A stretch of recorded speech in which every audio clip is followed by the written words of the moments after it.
Welcome back. AP deputy CM Pawan Kalyan ఇవాళ చెన్నైలో పర్యటించనున్నారు. ఉదయం 10 గంటలకు తిరువాన్మియూర్లో వన్ నేషన్ వన్ ఎలక్షన్ పై జరిగే సదస్సుకు ముఖ్య అతిథిగా హాజరు కానున్నారు. రాత్రి చెన్నై చేరుకున్న పవన్ కు బీజేపీ జనసేన నేతలు ఘన స్వాగతం పలికారు.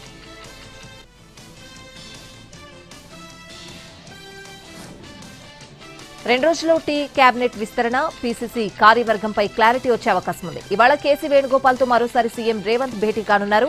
నిన్న కేసీ వేణుగోపాల్తో రేవంత్ మహేష్ కుమార్ గౌడ్ సమావేశమై రెండు అంశాలపై తక్షణం తేల్చాలని విజ్ఞప్తి చేశారు. కేబినెట్లో ఒకరిద్దరిపై వేటు పడే అవకాశం ఉందని తెలుస్తోంది. నిన్నటి సమావేశంలో కవిత లేఖ, తాజా పరిస్థితులపై చర్చించారు.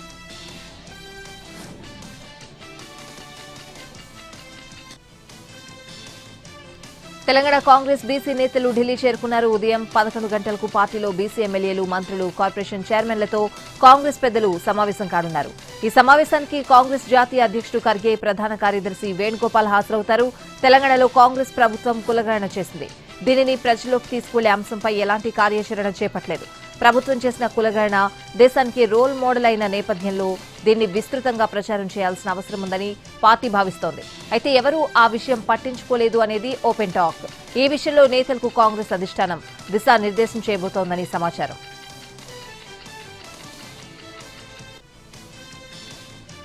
ఎర్రవల్లి ఫామ్ హౌస్ లో కేసీఆర్ తో గంటన్నర పాటు కేటీఆర్ సమావేశమై చర్చించిన ఎమ్మెల్సీ కవిత అంశాన్ని బయట మాట్లాడొద్దని కేసీఆర్ ఆదేశించినట్లుగా సమాచారం. రాష్ట్ర అవతరణ దినోత్సవం సందర్భంగా జూన్ 2వ తేదీన నిర్వహించబోయే కార్యక్రమాలపై కూడా ఇద్దరూ చర్చించినట్లు తెలుస్తోంది. కాళేశ్వరం నోటీసులపై కూడా కేసీఆర్, కేటీఆర్ మధ్య డిస్కషన్ జరిగినట్లు తెలుస్తోంది. మరోవైపు ఈ నెల 28న విదేశీ పర్యటనకు వెళ్లనున్నారు కేటీఆర్. హైదరాబాద్ నుంచి మొదట లండన్ వెళ్లనున్న కేటీఆర్ అక్కడ 2 రోజుల పర్యటన తర్వాత అమెరికా వెళ్లనున్నారు.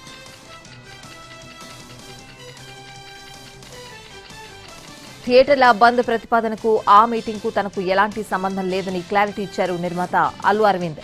ఆ నలుగురికి తనకు సంబంధం లేదని అన్నారు. ఆ నలుగురిలో తాను లేనన్నారు. ఆ వ్యాపారం నుంచి బయటకు వచ్చేశానని చెప్పారు అల్లు అరవింద్. పైగా తెలంగాణలో గీతా ఆర్ట్స్ కి ఒక్క థియేటర్ కూడా లేదని అన్నారు. ఆంధ్రలో కూడా అన్ని వదిలేస్తూ వచ్చామని చెప్పారు. పవన్ సినిమాకు ముందు థియేటర్లు మూసేస్తామనడం దుస్సాహసమే అని చెప్పారు. పవన్ కళ్యాణ్ ఆఫీస్ ఇచ్చిన స్టేట్మెంట్ ని అరవింద్ సమర్థించారు. సినీ ఇండస్ట్రీకి పవన్ హెల్ప్ చేస్తున్నారని చెప్పుకొచ్చారు. విజయసాయిరెడ్డి వైసీపీకి తీరని ద్రోహం చేశారని జగన్ పార్టీ చెప్పుకొస్తోంది. టీడీపీ అధినేత చంద్రబాబుకు ఆయన అమ్ముడుపోయారని వైసీపీ అధినేత జగన్ అన్నారు. దీనికి సంబంధించి వైసీపీ ఇప్పుడు ఓ వీడియోను ఎక్స్ లో పోస్ట్ చేసింది. అందులో గతంలో మద్యం కుంభకోణంపై సిఐడి విచారణకు కొన్ని గంటల ముందు విజయసాయిరెడ్డి రహస్య సమావేశమయ్యారని వైసీపీ తెలిపింది. ఆయన తాడేపల్లి పార్క్ విల్లాలోని విల్లా నెంబర్ 27లో 45 నిమిషాల పాటు ఉన్నారని వెల్లడించింది. విజయసాయిరెడ్డి విల్లాలోకి వెళ్లిన 13 నిమిషాలకు టీడీ జనార్దన్ రెడ్డి వచ్చారని ఫ్యాన్ పార్టీ తెలిపింది. వీరిద్దరూ రహస్య మంతనాలు జరిపిన తర్వాత విజయసాయిరెడ్డి మద్యం కుంభకోణంలో విచారణకు హాజరయ్యారు. ఆ తర్వాత ప్రెస్ మీట్లో వైసీపీపై విషం కక్కారని జగన్ పార్టీ చెప్తోంది.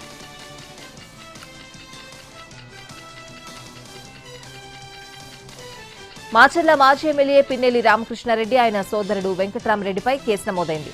టీడీపీ నేతలు వెంకటేశ్వర్లు, కోటేశ్వరరావు హత్య కేసులో A6 గా పిన్నెల్లి రామకృష్ణారెడ్డి, A7 గా పిన్నెల్లి వెంకట్రామరెడ్డి ఉన్నారు. ఇదే కేసులో A1 గా జవిశెట్టి శ్రీనివాసరావు, A2 గా తోట వెంకట్రామయ్య ఉన్నారు. వెల్దుర్తి మండలం గుండ్లపాడులో ఇద్దరు టీడీపీ నేతలు హత్యకు గురయ్యారు. హత్య కేసులో ఇప్పటికే 4 నిందితులను అదుపులోకి తీసుకున్నారు పోలీసులు.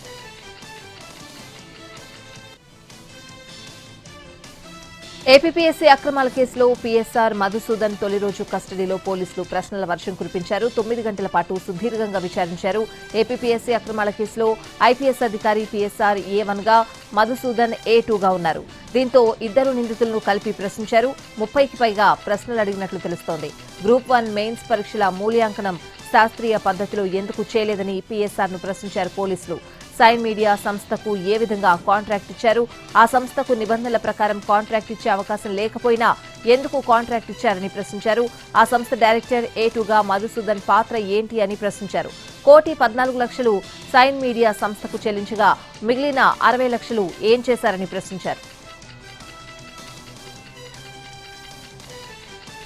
కోనేరు కొనప్ప సంచలన వ్యాఖ్యలు చేశారు. కేసీఆర్ దేవుడు అని ఇదివరకే చెప్పానన్న ఆయన తనను వ్యక్తిగతంగా తిట్టిన ఆర్ఎస్ ప్రవీణ్ కుమార్ ను పార్టీలోకి తీసుకోవడం వల్లే బీఆర్ఎస్ నుంచి బయటకు రావాల్సి వచ్చిందని అన్నారు. ఒకవేళ పార్టీ మారాల్సి వస్తే కాంగ్రెస్ తప్ప ఏ పార్టీలోకైనా వెళ్తానన్నారు. కాంగ్రెస్ పార్టీతో ఇప్పటికే తెగదెంపులు చేసుకున్నానని చెప్పారు. సిరాజ్ సమీర్ల విచారణలో సంచలన విషయాలు వెలుగులోకి వస్తున్నాయి. పేలుళ్ల కోసం 5 చోట్ల రెక్కీ నిర్వహించినట్లు తెలుస్తోంది. విజయనగరం పేలుళ్ల కుట్ర కేసులో నిందితులుగా ఉన్నారు సిరాజ్, సమీర్లు. 2 నిందితుల వాంగ్మూలాన్ని నమోదు చేశారు ఎన్ఐఏ అధికారులు.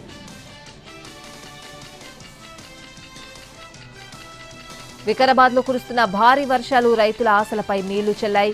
యాలాల మండలం బెన్నూరులోని కొనుగోలు కేంద్రాల్లో వరి ధాన్యం తడిసి ముద్దైంది. దాదాపు 5,000 క్వింటాళ్ల వరి ధాన్యం తడిసిపోయింది. ఇప్పటికే వారం రోజులుగా కురుస్తున్న వర్షాలకు ధాన్యం తడిసి మొలకలెత్తుతోంది. మరోసారి భారీ వానలు పడడంతో ధాన్యం నీళ్ల పాలైంది. నిర్మల్ జిల్లాలో విస్తారంగా వర్షాలు కురుస్తున్నాయి. భారీగా కురుస్తున్న వర్షాలకు కొనుగోలు కేంద్రాలు కల్లాల్లో ఉన్న ధాన్యం తడిసిపోయింది. దీంతో రైతులు ఆందోళన వ్యక్తం చేస్తున్నారు. వరి ధాన్యం మొలకెత్తడంతో ఆవేదన చెందుతున్నారు. ప్రభుత్వమే తమను ఆదుకోవాలని విజ్ఞప్తి చేస్తున్నారు.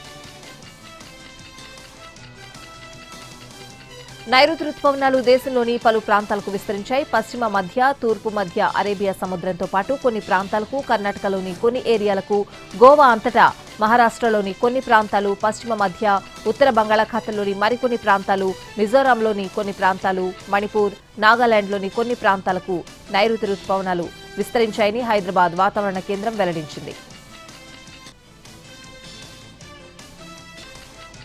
భూపాలపల్లి జిల్లా కాళేశ్వరంలో నేటితో సరస్వతి పుష్కరాలు ముగియనున్నాయి. దాంతో త్రివేణి సంగమానికి భారీగా భక్తులు పోటెత్తుతున్నారు.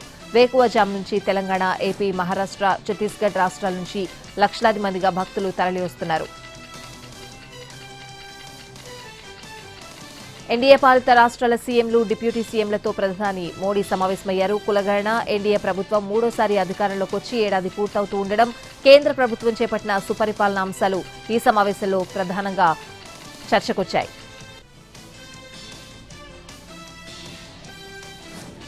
ఎన్డీఏ మీటింగ్ కు సంబంధించి ఓ ఫోటోను షేర్ చేస్తూ ఎక్స్ లో ఆసక్తికర ట్వీట్ చేశారు ప్రధాని మోడీ. ఎన్డీఏ సమావేశంలో చర్చించిన అంశాలను ఎక్స్ వేదికగా పంచుకున్నారు. ఎన్డీఏ సీఎంల కాంక్లేవ్లో చాలా అంశాలపై సుదీర్ఘంగా చర్చించామన్నారు. నీటి సంరక్షణ, ఫిర్యాదులు, పరిష్కారాలపై చర్చించినట్లు తెలిపారు. ఆర్జేడీ నుంచి తేజ్ ప్రతాప్ యాదవ్ బహిష్కరణపై లాలు రెండో కుమారుడు తేజస్వి యాదవ్ స్పందించారు. తన సోదరుడు తేజ్ ప్రతాప్ యాదవ్ పెద్దవాడని, సొంత నిర్ణయాలు తీసుకునే హక్కు ఆయనకుందని ఆయన తెలిపారు.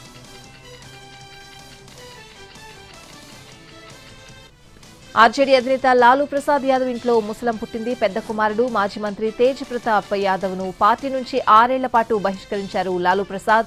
తేజ్ ప్రతాప్ వ్యక్తిగత జీవితంలో నైతిక విలువలు వదిలేశారని, సామాజిక న్యాయం కోసం పార్టీ చేస్తున్న సమిష్టి పోరాటాన్ని బలహీనపరుస్తున్నారని లాలూ ఈ యాక్షన్ తీసుకున్నారని తెలుస్తోంది.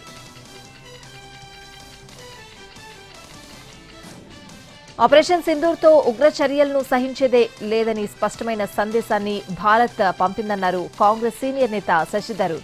ఉగ్రవాదంపై భారత్ గళాన్ని మరింత బలంగా వినిపించేందుకు శశి థరూర్ నాయకత్వంలోని బృందం అమెరికాకు వెళ్లింది. సీమాంతర ఉగ్రవాదానికి ఊతమిస్తున్న పాకిస్తాన్ తీరును భారత్ అంతర్జాతీయ వేదికపై ఎండగడుతోంది.